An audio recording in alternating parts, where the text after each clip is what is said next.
Welcome to Dialing In Your Coffee Business, where we help cafe and roastery owners build a healthy coffee business that takes great care of people, including them.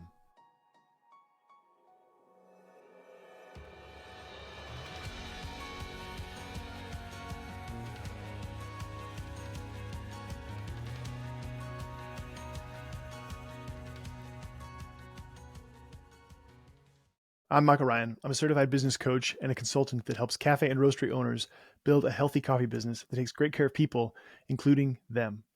Today, I'm joined by Jon and Dani from RoasterTools. RoasterTools is an online platform that allows roasters to take on new wholesale customers, organize and streamline their production flow, and much, much more. I asked Jon and Dani to join us because RoasterTools is one of the few things that I recommend to all roasters who are ready to grow. And we discuss exactly what that means and why that's sort of the operative phrase for whether or not to explore working with RoasterTools, working with Jon and Dani. It is for people who are ready to grow. We go much, much beyond that. We talk about their experience starting a cafe, their experience of running that cafe and optimizing that, and then transitioning to roasting their own, streamlining and growing their roastery through the power of saying no and intentionality and better systems, all the way into the birth of RoasterTools, what it is, how it works, and why it is the only thing I have always recommended to all of my clients. Everything else has changed. RoasterTools is the one thing I have not stopped recommending to people. Before we begin, I'd like to mention that this podcast is an extension of our coaching and consulting. It's a part of our desire and effort to bring zero-cost resources to cafe and roastery owners. In keeping with that theme, I'd like to thank one of today's sponsors.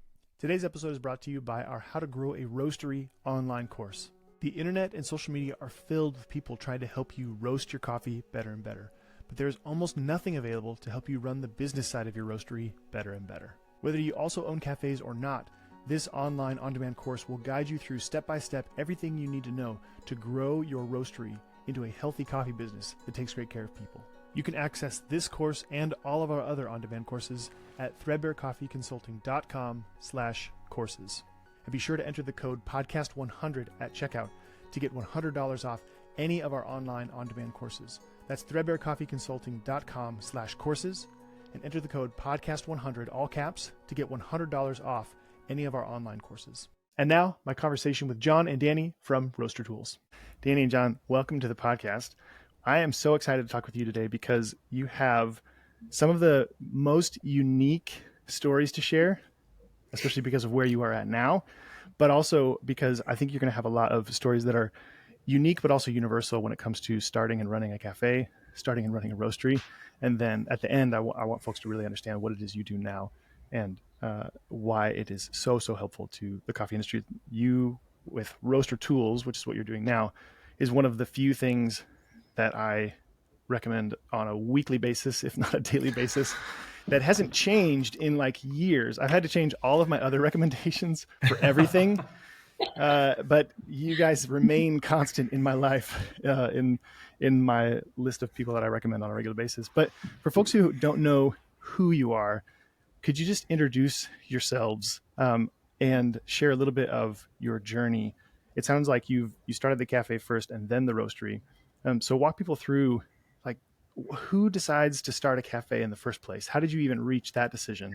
And then we'll get to the roasting part of it later as like chapter 2. But I get messages a lot from people who, just this morning, somebody's like, I'm thinking of starting a coffee shop. What do I need to know? It's like, oh my Lord. But that's where the person's at. They're like, I'm thinking about it. So when did you guys start thinking about it? Was there a back of the napkin type conversation, or how did it come to be? Oh man.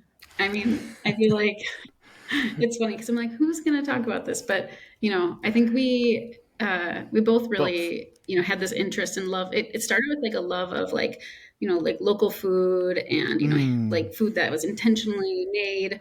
Not as much coffee, but like it was more around food, and also the idea of like community and like food as a way to bring people together. So we just like loved that idea of like, I think we want to open a cafe is originally what it was, but a cafe in more of like a pared down restaurant type of way. Yeah. And we traveled a lot together. We were pretty young and we were like, forget about these real jobs. We're going to do this crazy thing. And first, I would recommend if people have this idea, they should go work in more restaurants before they do Yes. things like we Yeah, did. So start there. we didn't have, I would say if anybody's asking for advice of like, I'm thinking of doing this, it should be like, so tell me, do you have experience? Because we lost a lot of our own money and our own sleep and stress. And we learned from employees some of the time, we had to make some really challenging, very steep learning curve when we did eventually have this cafe.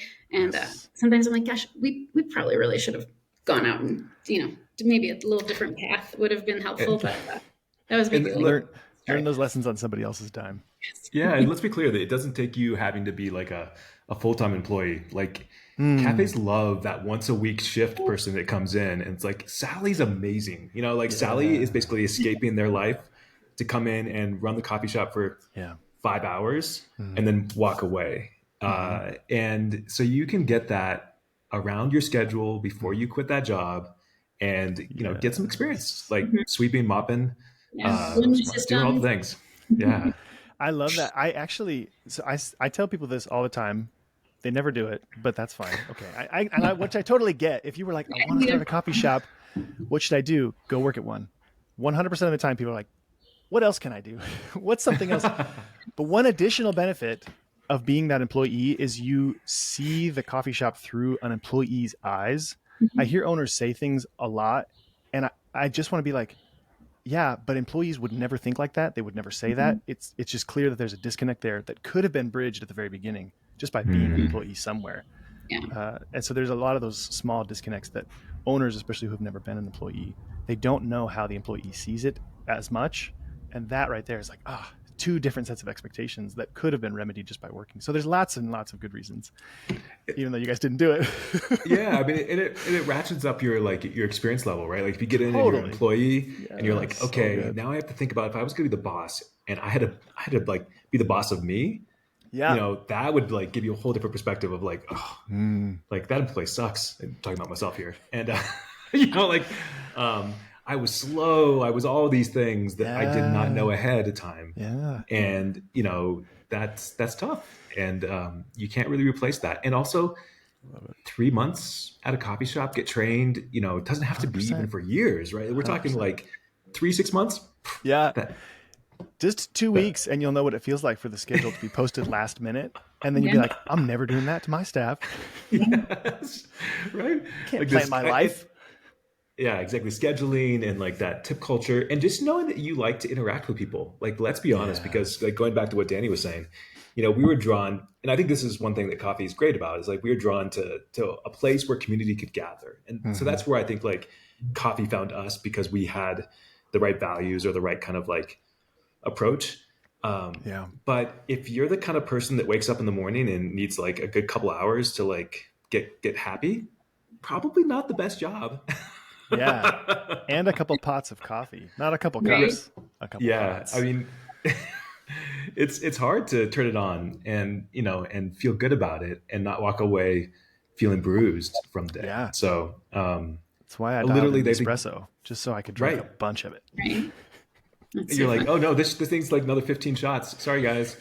I mean, I think that I think our story too, like we were traveling and we came back to the US. We like exposed to like this European like food culture. And we were like, this is amazing. And,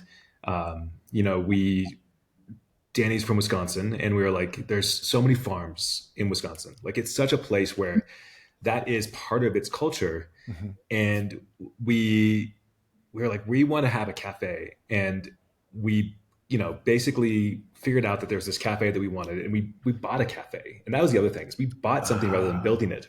Yeah. And that also has its own challenges, because we basically took somebody else's train and had it redirected. And we had a bunch of opinions as young, like strong-minded kids. Now we're just older, strong-minded people.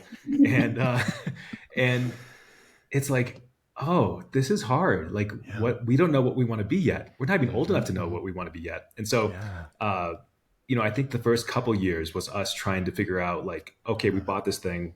What do we do with it?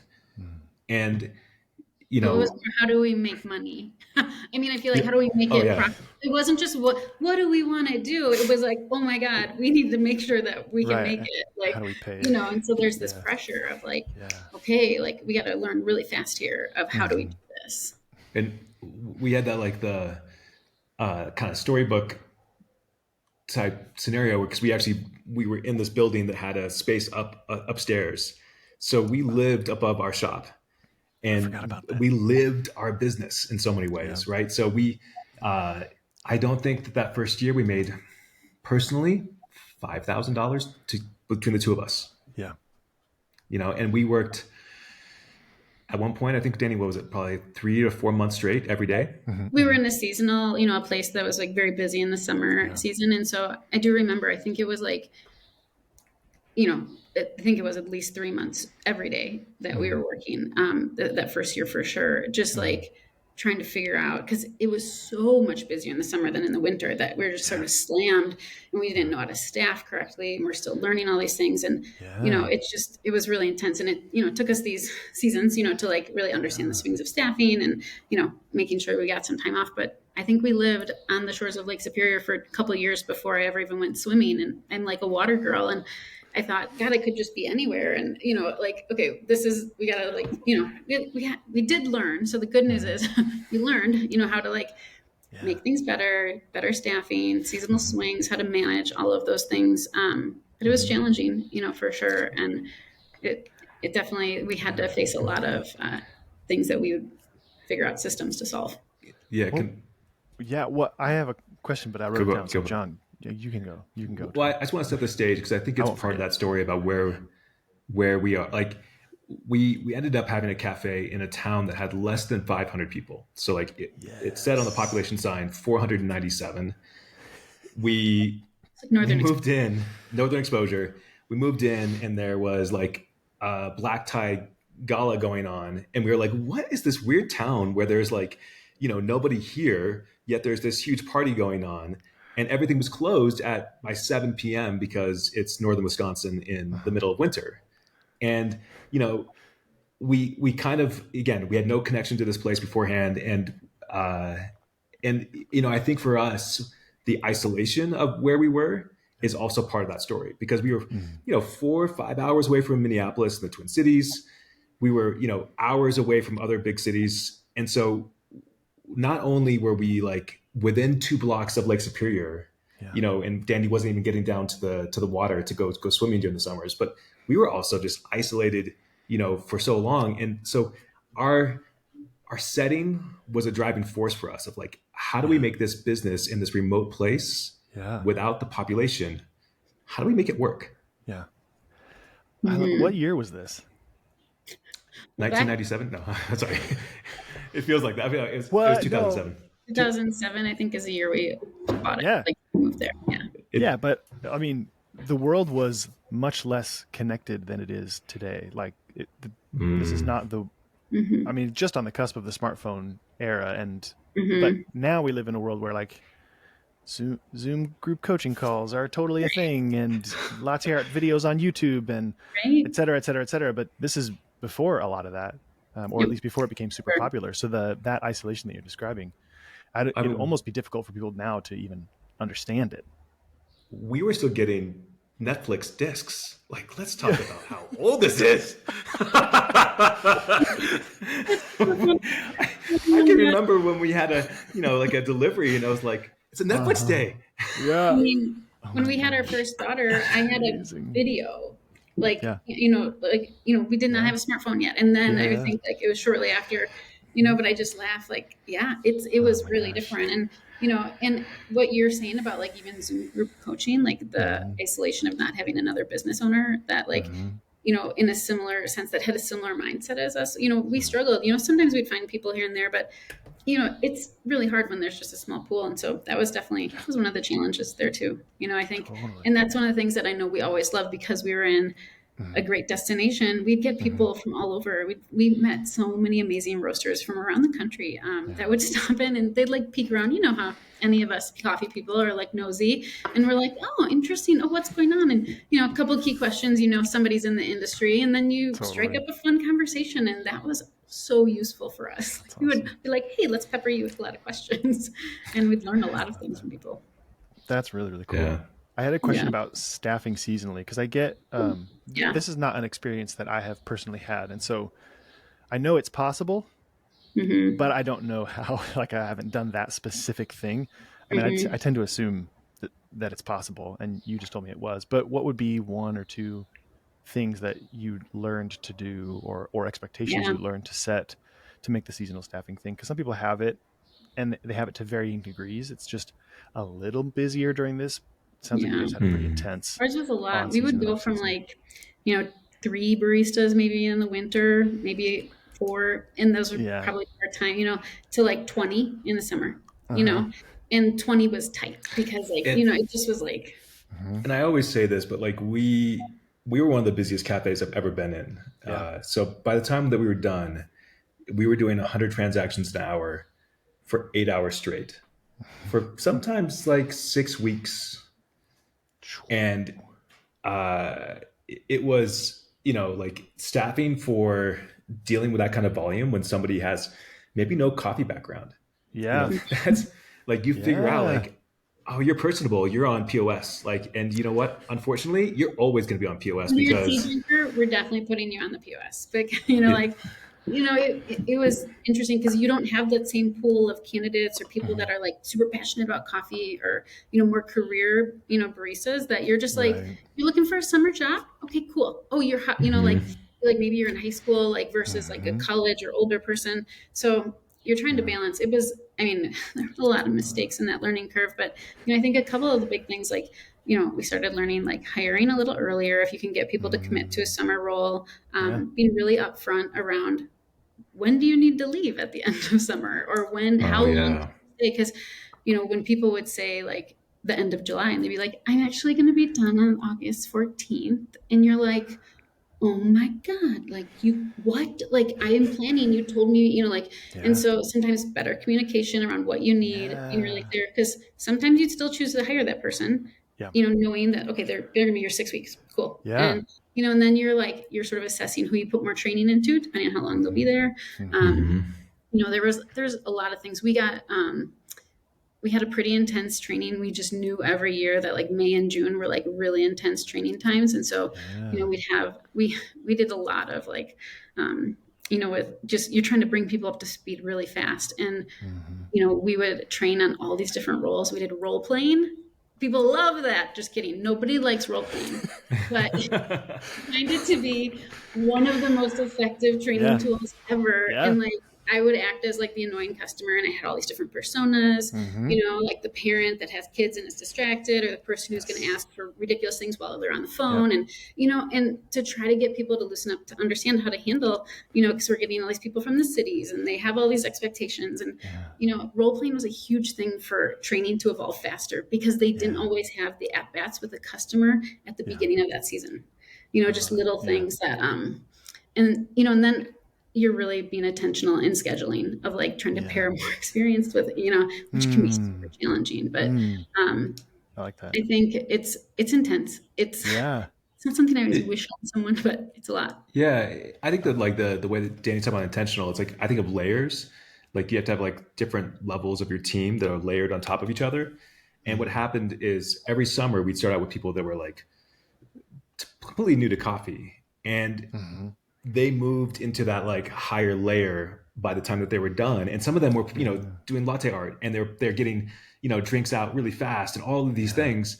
And if anything, that was like the sad thing, was like we had poured so much of our effort into these people, and then they're going somewhere else for 7 months or whatever it was. And they're beautifully trained like, cafe at the college town. I mean, it was the other thing with seasonal too is if you can get somebody when they're younger and that they come back for a summer job, that was always really helpful. Or sometimes we'd find a local like high schooler, and then they could work a couple weekend shifts during the school year, like so there's maybe a give and take. We had to like we could be very opinionated about. Originally we'd be like only people who love coffee.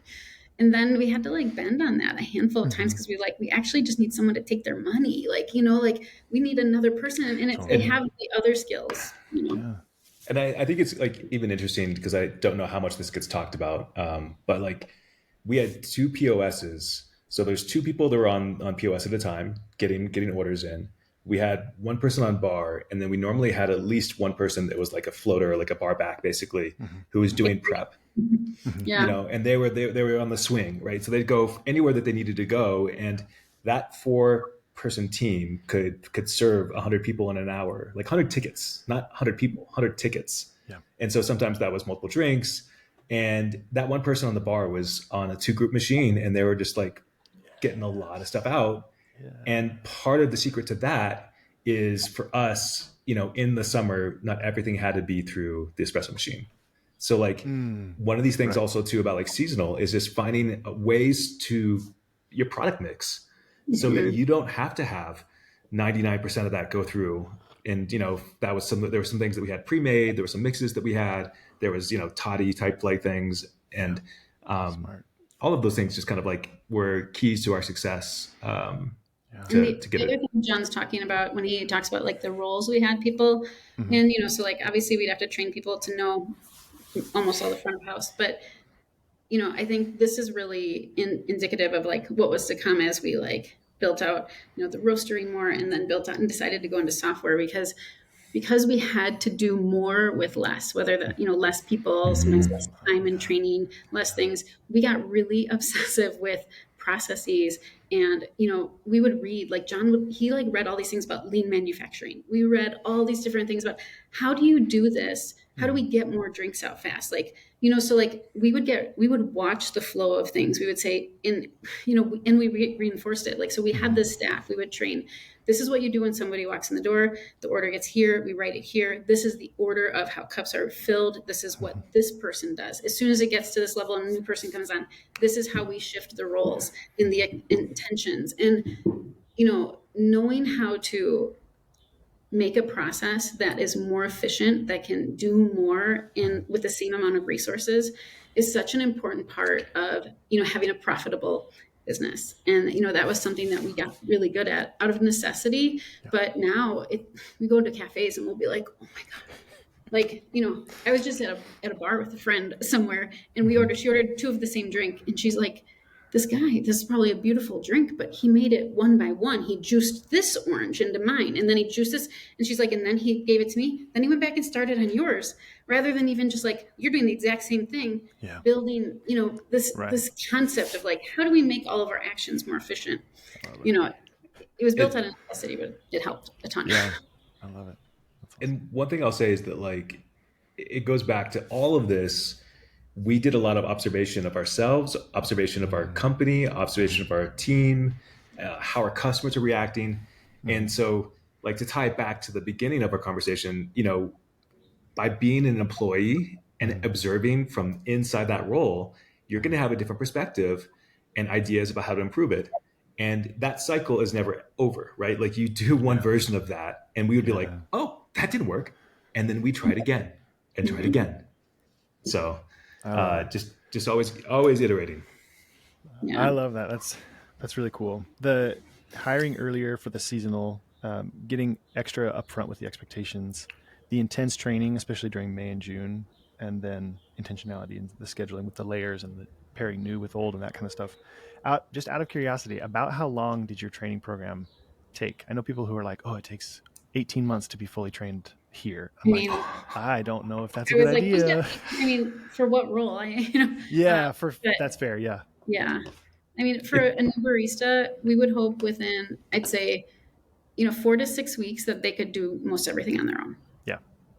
You know, and on their own with someone, you know, there, but like you're watching, you know, like, you know, we wouldn't put someone on bar until they've made and poured out so many drinks, you know, like, so that was almost like the last thing is like, can you make the espresso drinks? Like, cause you know, that's where your ultimate reputation is of like the quality of the drink. And, you know, of course in that, personality of greeting the customers and checking people out too. Cause our big thing was service, like, you know, like, don't be aloof. Like, I mean, I was on people, like, you see someone walk in the door, you greet them. I don't care if you're on bar. I don't care where you are. Like, people want to be greeted. And a lot of people don't care that it's like really great coffee. They're just coming in for like something else. And that's how you make them feel. The same thing you said at the beginning. Like, that was one of our big keys is that people, like, they really loved the feeling of the cafe because we were obsessive about service, Yes. I love that. And, and sometimes you had to do the hard thing too with new teammates where you're like, I'm sorry, but you're never going to be on bar. Like, and because of our seasonality, like, You're really better with the money. yeah, hey, there's a couple characters that I can think of that were like so incredible with our customers that it was like, I actually can't afford to put you on bar, even though you want to be on bar. And that's about like understanding the chemistry. Sometimes I'm going to make a reference that's going to date me, but like I grew up in the 1980s playing whatever the hockey game was on Nintendo, and there was like these four characters, and these four characters each had different strengths, right? And the strengths are like, one was kind of a bruiser, and he'd be able to like be stronger than everyone else. One was faster, and like sometimes you've got to understand where the strengths are, and then be okay saying no to your team and be like, this is what I need out of you. And we did that time and time again. And what happens is, I think people also respond to that when they realize that their strengths are good and they're being placed in a place where they're going to be successful. Then they can have fun with it because it's not a stressful thing that they're trying to like, and that's like me. Like I was better on POS than by far. Bar, I'd be like, I'll get your drink out in 5 minutes. And be like, John, do two things at once. Come on. Like, this is a personality. Like this is a little bit of revealing of us working together. And that, the same pattern applied not only at that front level of the company, but also as it goes up higher, right? So whether that's the management team, like I'm good at some things, but Danny's better at those things than me. So like she should do those. And understanding, the ability to like manage, she's great at that. That's awesome. And I'm not, right? So just kind of understanding how to build from that. And then, I will say that like, the iteration or like can I jump to chapter 2 here? Is that okay? That was just where I was going to take us next. So yeah, hit it. Yeah. Okay. Yeah. So Roastery, chapter 2, the Roastery. Yeah. So the iteration of like, oh, this isn't working. Like the realization that we were working really hard and getting better at the craft of running a cafe was hitting up against the fact that we weren't making enough money. So that 5,000 that we had early on might have grown to like 7 or 9 or whatever it was, but it wasn't like we could actually sustain ourselves. And we're a young married couple, and we're like, kids, how can we have a kid at, this kind of a, revenue, or not revenue, but like our income. And about kids, like, how can we like go on a trip? I mean, it was like, we're talking about basic things. Buying a car. I mean, like these are things that were like, core necessities here. But that was, it wasn't that. I think that first summer showed us that like we could do better and we could grow things and we could make good changes, but there was something missing from the equation.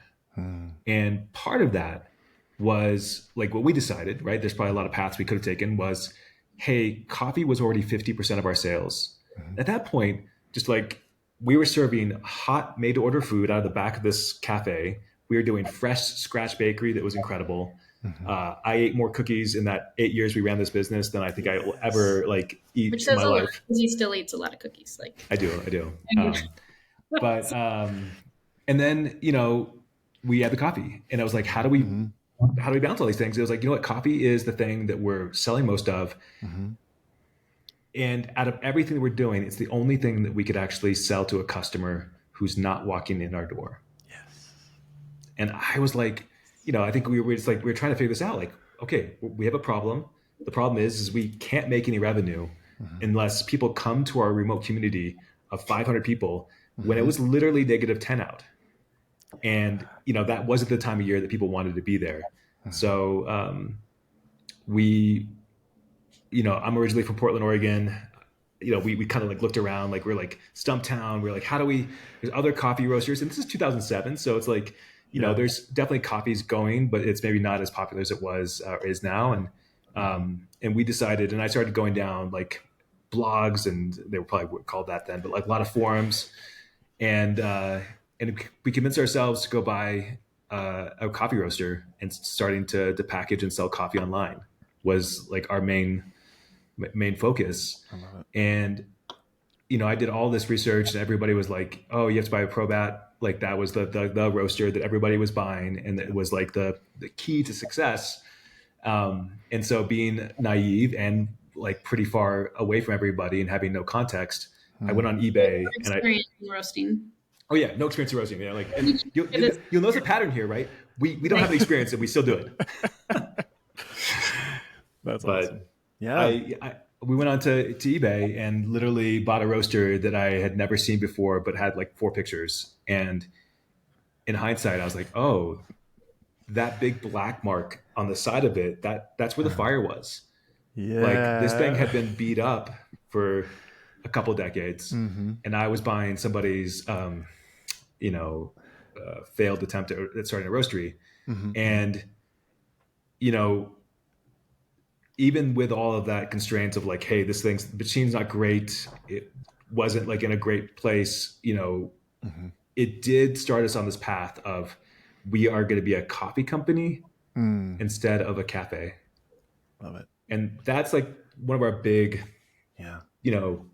fork in the road kind of moments was, this is what we're going to be. It goes back to getting more out of the resources you have. Like, yes, we bought a roastery, but it was like, we didn't have to open another cafe, or we weren't, so we were trying to, our core product, we're going to start roasting it so that we can sell it, build a following, sell it wholesale other places, sell it online. Like, trying to like, how do we leverage what we've already invested in, more? Yeah. I love that. I think there's a lot of people who are coming up to that fork in the road or have taken that fork in the road. And I think both of those groups are going to resonate very deeply with what you're describing, because it's a unique experience to be coming to that or have gone through that. A lot of people have said versions of, John, what you said. It's like, I had one client, he's like, we started roasting because I realized you can't make money unless you roast. All right. I definitely looked at there's like all these reports out and I was like, sure, 13% profit margin. It was like something I saw. This is like seriously 2007, probably some industry report. And I was like, that sounds great to me. That's more than I'm making with my, and I don't know if those stats are real. We'll find out soon. But, we were definitely, it was not an easy transition. I think that's the thing, is like those early years were tough. Yeah. The transition to like getting our customers to realize, like, people would come in and grab a bag of coffee and be like, "Where's the coffee from?" And we'd be like, "It's ours. Like that. Like we roast it, like right in the back." And they'd be like, "Oh, no clue." And connecting that like took us a bit. Like we actually did a renovation that had a window into our roastery so that we could connect it better, because it was like, smart. Man, like we're wanting to build upon this connection of like, our brand essentially, was built upon the emotional connection people had to this tourist town. Like when we did a whole rebranding around this. And part of that is like, we wanted them to like, when you go on vacation, you like to buy souvenirs and you're buying things. And so we wanted people to feel like the coffee and the swag and all the t-shirts and stuff that we had could be one of those things. And, when we shifted to that and really helped them connect our coffee to the location and the experience, it's like, our sales like skyrocketed. It was, you were like having to reorder. I was like, oh my gosh, that's amazing. But that shift, like you're saying, that transition, if you don't roast and then you start roasting, that can be tough. And so really coming up with a campaign of like, how do we communicate to our customers that we are a roastery now and you want to buy your coffee from us, I'd like to take a brief moment and thank another one of today's sponsors. Today's episode is brought to you by our How to Grow a Roastery group coaching cohort. This 12-week cohort is led by me, and it follows the 12 modules in our How to Grow a Roastery online course. But it is so much more than that. When you join our cohort, you get access to our owners-only Slack community, access to recorded group calls, and access to book a one-on-one call with me to talk about growing your roastery. In addition to that, I will personally review your website and your social media accounts. I will also personally review any materials you send me during the cohort, such as wholesale pricing sheets and marketing collateral. I always order coffee from our group coaching cohort members, so of course I'll be giving you feedback on product quality, fulfillment, and follow-up as well. You can watch the trailer for this group cohort and all of our cohorts at threadbarecoffeeconsulting.com/group-coaching. Be sure to enter the discount code podcast500 to get $500 off your group coaching cohort. That's threadbarecoffeeconsulting.com/group-coaching and enter the discount code podcast500, all caps, to get $500 off your group coaching cohort. I have a pet question. It's not part of your story, but it's a question I get asked a lot, and I want your perspective. 99% of the people who reach out who want to start a roastery say the same exact thing. It's actually 100%. I've actually never talked to anybody. No, that's not, it's about 99% because some people do use shared roasting spaces. But 99% of the people who reach out, I want to start a roastery. I have this 500 gram, this 1 kilo, this 2 pound roaster, and I want to build a whole business around it. What do you think about going that? I know that's not the route you went, but when I hear that, personally, I go, would you open a cafe with a home espresso machine? No, you would not. So why would you open a roastery with a home roaster or sample roaster? Would you open a cafe with a home espresso? That is like, that's where my mind goes. But is there a more helpful way to think? Because I get this question a lot. So anybody who's thinking about starting a roastery, what should they be thinking about? Because you went straight with the ProBot, okay, but a lot of people want to get the thing off the ground with a sample roaster. I have pretty strong opinions about this, but like, this is why I'm asking. I want your strong opinions on it. Yeah, I mean, I think that like you think about it is like, are you building a business or a hobby? And like that's like start there. Like, if you, I was like thinking, how do I do 100,000 pounds? And I worked backwards because that's the business that I wanted to build, right? Yes. And I oftentimes the switching costs of any of these things, like I ended up going from that ProBat L12 that I rebuilt personally 2 times, actually with Danny's dad, and we rebuilt everything, added motors, we did all this work, and it still wasn't like performing the way I wanted. And so I had all of this investment into this thing, and yes, it had capacity, but I ended up going to a refurbished UG22, and that transition from the L12 to the UG22 was not easy. So I also think about like the transition costs of like, yes, I want to, if you have the hobbyist version and then you have to go buy the 10 kilo and then buy the 30 kilo, every time you do that is actually a lot of work. And I also think about like, what kind of business do you want to build and working backwards from that. And our goal from the beginning was we want to sell, again, this is late 2000s, early 2010s. We want to sell dozens of orders per week off of our retail website. And we want to, sell a lot of orders off of our wholesale, and we want to supply our cafe, and I couldn't think about like doing all of those things with the small little roasters Just go back to though, like if somebody's looking at that, it's like, let's run some numbers here around time and, amount. Can you roast an amount that'll be needed and like, labor, like all these things. And at what point is it like, is that worth it? Like, and I think though, like that small roaster is probably a good way of validating that you like roasting, that you're like that like the idea of watching a profile and tasting and the feedback loop, that you enjoy that. So that's like a great low cost way to like know if I like this, if they're not like working at a roastery. Maybe low cost. Maybe low cost. Yeah. Yes. Well, but for if you're, I just think, there's just not much profit. Like you probably can't even, I think that when you look at the numbers, it's tough. It would be really tough. And, that's where the challenge is. Even like when you buy another roaster, I think knowing, John has some strong opinions of what size, like, there's like, what size roaster should you even start with? And like knowing like if you have a cafe, and there's probably differences, wholesale roastery versus a roastery with a cafe, but totally, it's one of those things like looking at the numbers, like what's the payback? Roasters are expensive, the machines. And go ahead, John. No, go ahead. The experience I had that tipped me over, because I used to be like, well, I'm sure you can do it. I'm sure like we could talk through how you would do it. The experience I had that like tipped the scales to now where I'm like, don't do it. You're making it a hobby, not a business. I ordered some coffee from somebody and I got it and the bag was beautiful. And then I tasted the coffee and it was wildly underdeveloped. And so I messaged them. I was like, hey, what are you guys doing? And she's like, oh, I'm roasting 2 pounds of coffee on a 2-pound home roaster. I was like, oh my gosh. So the whole idea of like, let's get it off the ground with this small thing, it's not ever going to get off the ground at all because they're putting themselves in a position where they feel like to try and save time, they're overloading.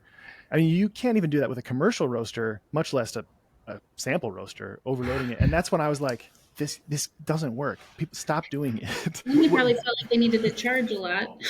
Yeah. Yes. Yeah. You know, like, It was expensive. Yeah. yeah. I was going to say about like, I mean, when you have to roast 2 batches to do a bulk order, like to do 1 5-pound bag. Yeah. They had to roast 3 batches because I did order a 5-pound bag from them. I was like, how is it going? Yeah. I mean, That's that when math I fell doesn't out work. of love. Yeah. Yeah. Yeah. No, for sure. It's scary. You know, I think that a lot of the things that our story as business owners is we've taken leaps where it's been like, our best guess is we should do this, and we went for it, and and then we course corrected times. Like, you know, like even buying this cafe, we were all in on food, and you know, as we turned and we ratcheted towards more and more coffee, and one of the things that happened, I don't know if it was like year 4 or year 5, but we would have these regular meetings where, you know, we would talk about the issues with the business, and one of them that came up was basically like food was pulling us back. It was 25% of our revenue overall in the cafe, yet the amount of like complexity and the issues that would come up every week, waste, the waste, and the training, you know, because like we were seasonal, and so like having to like go up and down, and we were buying really nice food because I had this obsession with local farmer and connections, and you know, sometimes I'd be like, oh my gosh, and the food, we were like, you know, this is like, it's just, there's no profit here for us. Like the training of people, the food costs, the food, if we had any waste, like the planning, it was so intense, and we made that hard decision to cut it. Yeah. And we said, like we would cold turkey. 25% revenue stream. We're just going to cut it off.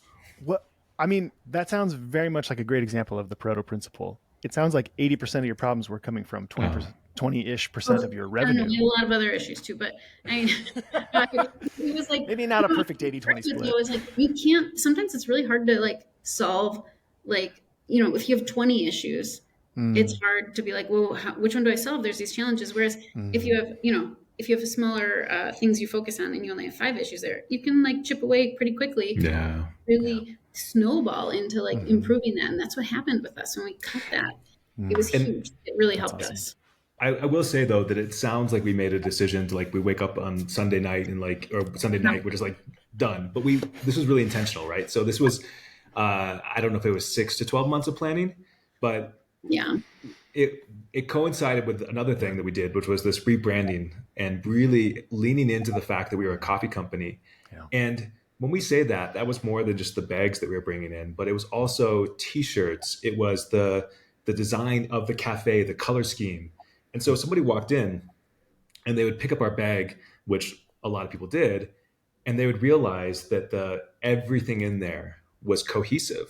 And it told one story and it had one goal, which was just basically, we want you to know that we have great products, that we're like a local business, and that we represent this place.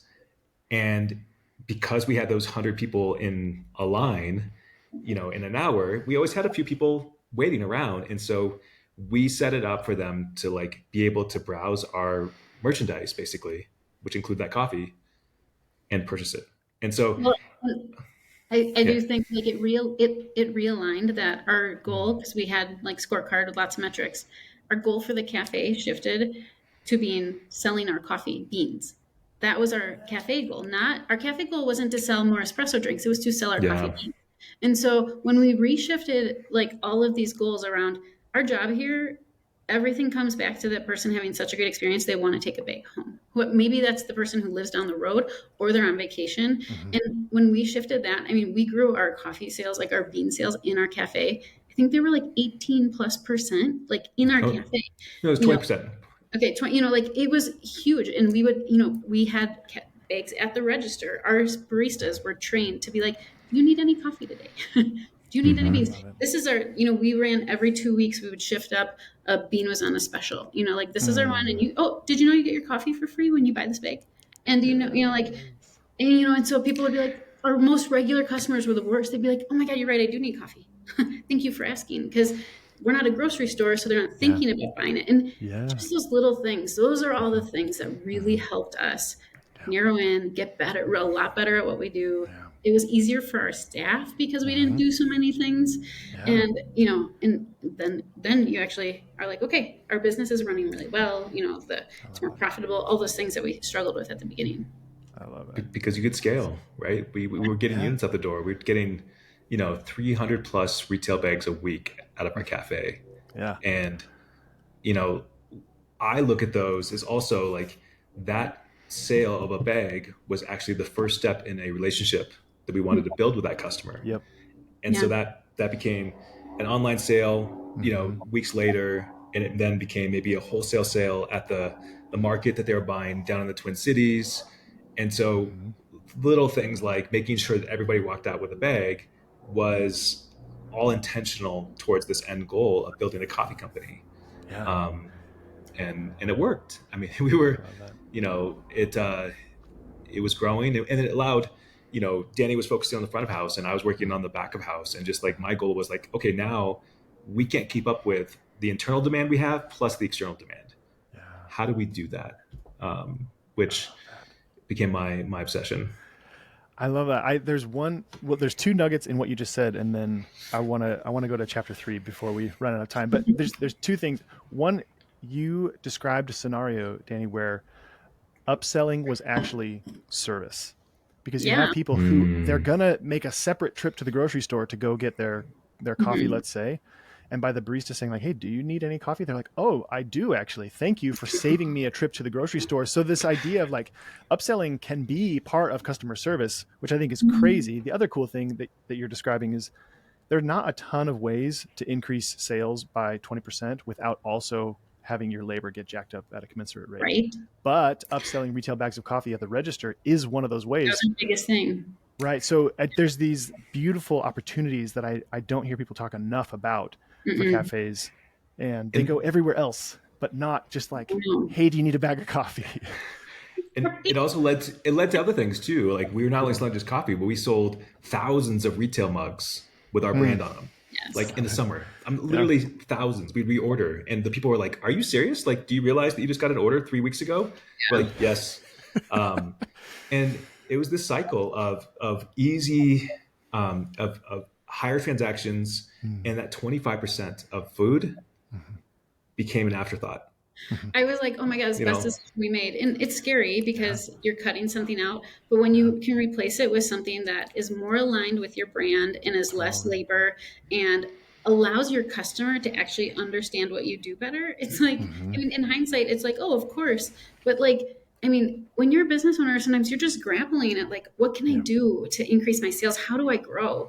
And so often we go to the thing that actually isn't aligned with like what we do, or that is like a whole new section. And you're like, let's look at what you do. Can you do more of it? Can you do it better? Can you do it? And, I think that's such a big part of it. And I will say that, because I think that knowing who might be listening is that you'll have to say no to your customers. And you'll have to say no to them a lot. And it becomes, you'll have to develop a little bit of a thick skin where it's like, what about that BLT you used to make that was absolutely amazing? And you're like, and it's like, I miss it too. I used to eat that. I loved it. And I can't have it anymore because we had to focus. And I'm so much happier for that personally. I'm sad for your loss, but Yeah. Well, a willingness to say no is a common thread in people who are successful in business. You even described it earlier when you were talking about setting expectations with seasonal staff. We said end of July. Well, but my thing doesn't end until August 14th. I'm sorry, but the answer is no. Most of the time, of course, I'm sure there was conversation, but what I'm more going at is a willingness to be like, the answer is no. The BLT is a no now. You can't stay 2 more weeks. That'll destroy our labor. But a willingness to say no. One of the, if I could wave a magic steam wand, sometimes I think if I could just empower all these owners with the ability to say no. Like when you realize that your own personal challenges bleed into being our business owner challenges. If you have a hard time saying no in your personal life, you're gonna have a really hard time saying no, because it's even worse sometimes. I mean, it's like your business is your baby, and someone just told you it's ugly and it's not doing what it should, and you're just like, oh my God, like they just insulted. And I remember, one time, like someone's like, Dani, they want to talk to an owner. And I was like, oh my God, I come out from the back and the guy's like, you're the owner? First of all, like, thanks, buddy.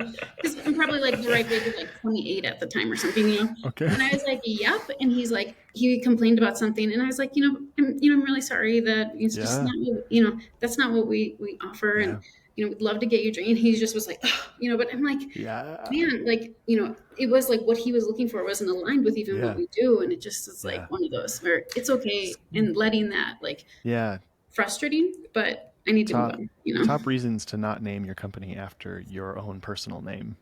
Oh, because then it's really hard to like separate the two. Like Michael's Coffee Company. Well, Michael's Coffee Company is stupid. That's too close to home. John, what were you going to say? Well, I was going to say that having the time to be intentional, where you actually write down what you do as a company, is probably one of the big first steps in this whole process. And so whether you're being coached through that or whether that's something that you do on your own, I think that we did that over and over and over again, and it gave us conviction to say, this is who we are. So such a big thing, actually. That's a great point. And then sometimes I would come up with a generic response because I was like, I don't need to explain myself to people. And they would give me suggestions because I was in the front of house a lot. They give me suggestions all the time. And so I'd be like, oh, that's really interesting. I'll add it to a list. I've got a long list of ideas. I'm going to add that one. Talk about that at our next. And I just was sort of like, you know what? It's on the list. Probably never getting to that part of the list, but awesome. I don't need to like go into why it's not aligned with things, but it's just like one of those. It really helped them. No is a complete sentence. Not a bad, even if you don't say it quite that bluntly, just being comfortable with that, just being willing, I actually have an email template in my inbox saved, and it's called the gracious no template. And it's got more words than just no, but it effectively just says no and gives no reasons. And whenever I get something, I put their name at the top and I say warm regards at the bottom, and then I send it. And a couple of people have gotten it, and usually the response is actually really positive, like, oh, thanks for considering it, I totally understand, no big deal. Awesome, very cool. It's so true. I will not be doing the thing you suggested. I'd like to take a brief moment and thank another one of today's sponsors. Today's episode is brought to you by our one-on-one coaching program. Whether you're in the startup process or you've already opened up your cafe and roastery, our one-on-one coaching program is for people who are ready for a personalized touch and a proven process to follow. This 12-month program takes you through 3 major phases where we make sure you as the owner are flourishing, we make sure the business is flourishing, and finally we make sure the staff is flourishing. Not because staff is least important, but because this is the only process that actually works. When you join one-on-one coaching, you get access to all of our group coaching materials, including recordings and the private Slack community. In addition to that, you get a standing one-on-one meeting with us, where we walk you through how to ensure that you are flourishing as the owner, how to ensure your business is flourishing, and of course, how to ensure your staff is flourishing. For one-on-one coaching, we prioritize people who have taken our courses and or joined our group coaching, but you can always reach out to us and schedule a strategy call so that we can be helpful and see if one-on-one coaching is a good fit for you. Just go to our website, threadbarecoffeeconsulting.com, and click the link to book a strategy call. John, go ahead, and then I want to talk about RoasterTools, because if folks don't know what it is, I want them to know what it is. I found out because of the company I was working for at the time. I found out sort of like backstage pass, like we just jumped into it and learned from that experience, which was fantastic. But for folks who are not currently using it, how did you go from Cafe Roastery to RoasterTools, and what even the heck is it, just in case people don't know? Yeah, that's a good question. So the thing that we had to get good at in the back of house back in the day when we were running the cafe was the roastery, was how do we get more production out? And going back to like the population of this small town, like we just didn't have the staff. Like I literally, we had to have 1,000 to 2,000 pounds a week going out the door with just a couple folks. And so that was like this focus for us. And just like the cafe, we would also increase our production to kind of coincide with like the seasonal nature of it. Right. And so we had to have this system that could ebb and flow, that could be really hyper efficient.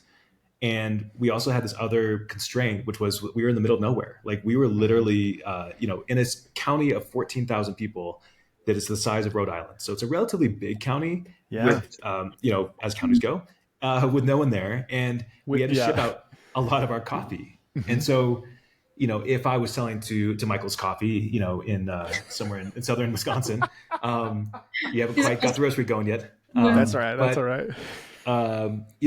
We might have met you once because you came through our door and you had a great experience at the cafe. Right. And in order for me to maintain that relationship, we had to do a couple things. We had to deliver on time, we had to deliver accurately, and we had to have good enough quality, right? And so I got really good at that, like in building the back of house to solve for those things, because if any of those things did not happen perfectly every time, that lack of relationship, the remoteness of who we were, meant that you were going to cut us because somebody else was just down the street who could maybe provide you with an alternative, right? And so, and there's pricing and branding and all that good stuff too. But we had Danny mentioned a scorecard earlier, but we had a scorecard where we tracked every week the number of mistakes that we made as a roastery. And I don't remember what the initial numbers were, but it was like, middle single digits every week. And the goal obviously was to get to 0. Yeah. Mistakes that reached the customer and mistakes that we caught.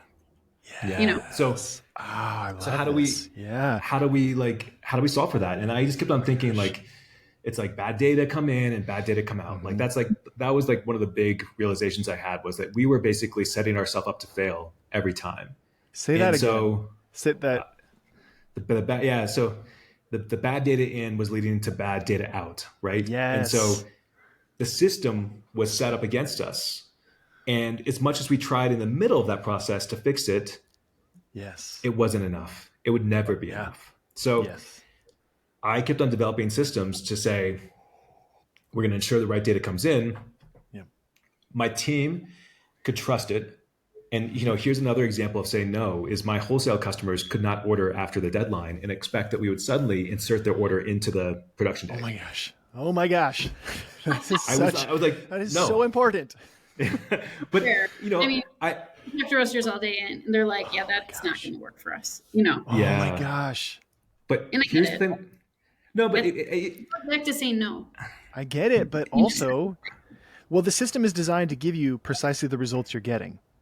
And if you're not saying no, somebody just messaged me, they're like, oh, I'm working, 80 hours a week. And I was like, well, these are the things that would need to change. Oh, I can't change those things.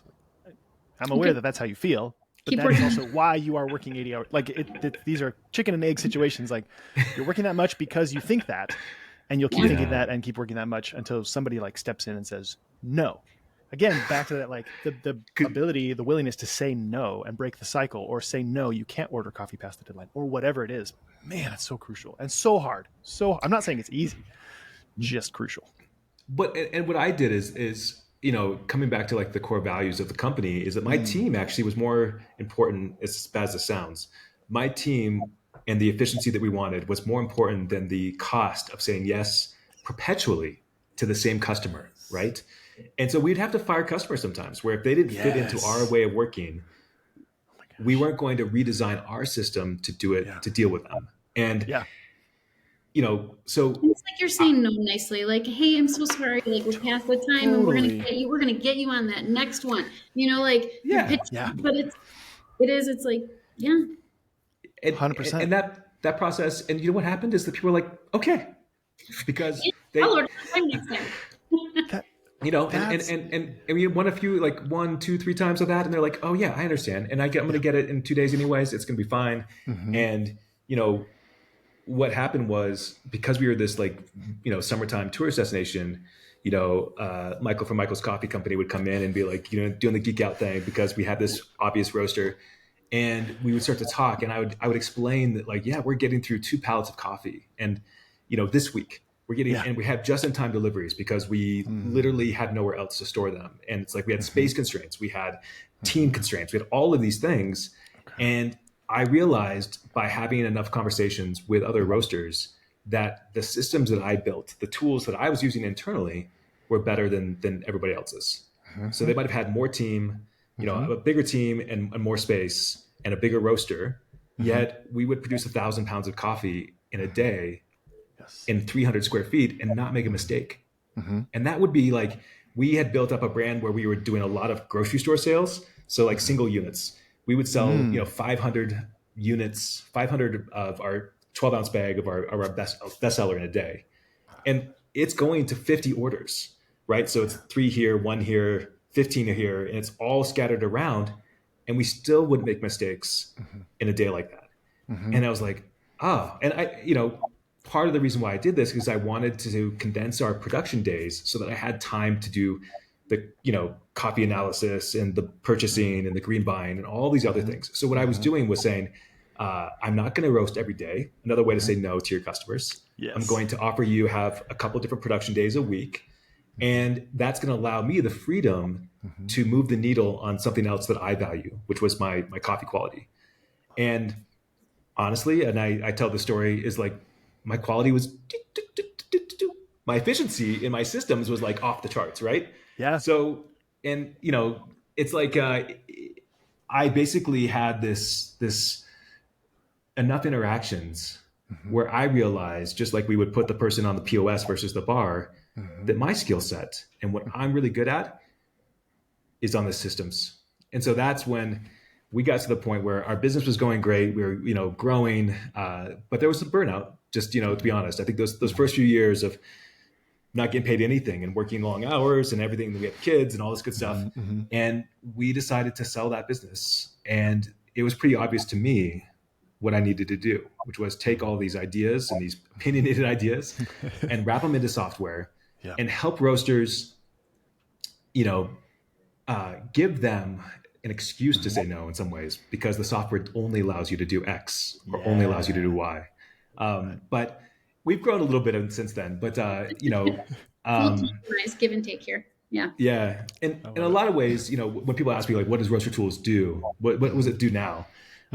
It's basically, we are a sales platform that helps wholesale coffee roasters make a sale to their wholesale customers through a B2B portal that we manage. Because that's the first step in getting the good data in. Like if we go back to what I was saying before, you have to have your wholesale orders come in, and getting them through phone and text and email is not scalable. Nope. And that's the first place where you typically make a mistake, right? Yeah, good. Yeah. All right. So that was, we had to solve that problem, and we had to then take that data and replace the spreadsheet that, I love Michael, but he pressed the wrong thing on one cell and now the whole thing's broken and we can't figure it out. And give them a better calculator that does more than just the spreadsheet that you built by hand, or that maybe the employee that left 2 years ago built and no one knows how to fix. So and translating the processes, we had checklists, we had all these things, translating those things into then the tasks that are in our operations section of like, how do people complete things? How do we know when something's been done so that we're not making the errors, translating all of that into the software, at the core. What were you gonna say, John? No, I was gonna say, accountability is like, you have to have accountability. But at the core, I feel like, what John and I both, I think, John's saying like he loved the systems, but what we both love is like, how do you run a better business? We always have felt like that. And it's just been interesting because I think that's what we still love with RoasterTools. Like when we talk to a customer, like there's so many times that I'm helping them set something up and I'm like, can I just give you a little feedback on something? Or well, tell me what they do. And I can't help but be like, I just want I'd recommend or best practice, because we see hundreds of roasters now and how they're operating. And so those are nuggets that I would have died to have, when we were running our place, and just to have somebody with experience, say, and so that's, we've been putting that effort into our content as well, just to like be providing more resources in addition to the software to be like, here's some help of how to like improve some business things and, make a profit so you can keep running that roastery, keep roasting great coffee. Yes. And scale. Yeah. I mean, get bigger. That's part of the game. Yeah. Well, so my ultimate kind of final question is, when do people need to be seriously considering looking at RoasterTools, talking to you, implementing RoasterTools? Because if they're, when we talked about like starting out with a sample roaster, I know my answer is, for the roaster who's up and running roasting coffee, the second they think they need to hire somebody, you don't need to hire somebody, you need RoasterTools. That's what I would tell them. I essentially say it takes the place of a person. not like, it's not AI. I don't mean like, it's not a robot, but it's like, oh, you think you need to hire somebody to get it all done? You don't. You actually just need roaster tools. I usually explain it that way, but what would you say to somebody who's like, well, when do I need to be considering this? I just started out, I'm roasting, 1 day a week, 100 pounds total. Do I need roaster tools yet? Or is it more further down the line for them? It's a good question. I think that when you're ready to invest in scaling, it's kind of like that mindset of difference between buying the sample roaster or buying the one that's the 10 kilo. I like there's a mind shift there. Yeah. And when you're ready to do the work that needs to happen so that you can process more orders and you can, like you're saying, you can leverage the tools to do more with less. But that's when you have realized maybe some of your own limitations about like, I can't do everything, and like, I need the right tools in place. And so, and I'm committed to this business. I'm committed to actually growing this thing. And that could be that there's a roaster that's out there that's doing, 100 pounds a week all the way to, whenever that realization happens. But the sooner that you get on RT, it's always, it's great to grow with us. Like that's one of the things I mentioned. So I like that. That's a really helpful way of thinking about it. And I think when you become too, committed to the growth, that's the mindset, because if you would never let go of the mindset of like, but I want to call someone every week and I want to talk to them, that mindset is going to be different than what Roaster Tools leverages, making things more efficient for you. And sometimes that butts up against the person who says, and I want to have my hand in every little thing versus, well, one person can do the production plan and another person can roast it. And you guys, don't have to, talk. You can actually, he can just see what needs to be roasted. So, and it's interesting too, because, sure, a small roaster, there's going to be lots of benefit, but, we're onboarding like customers that are doing thousands and thousands and thousands of pounds, and that ability to know that it's software that can span the life of a roastery and grow into being a huge roastery is really big, because we know that transition cost is a lot. That's beautiful.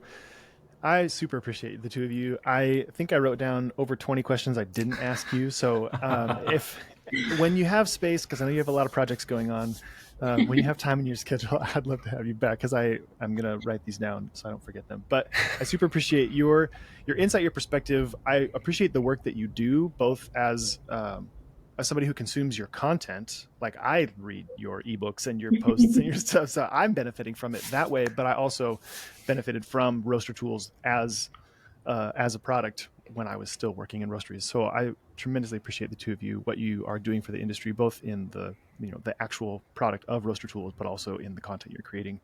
It's very lonely. Roasting coffee especially can be a very isolated experience. You guys know this better than most people.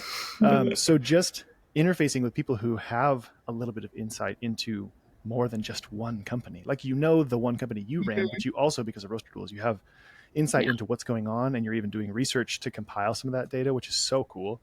And I hear a lot of times from roasters, like that's one of the main things they're struggling with is, unless you roast at a co-roasting space where you can like talk to other people, and those people happen to be willing to share with you how much they're paying for X, Y, and Z products, which is unusual still.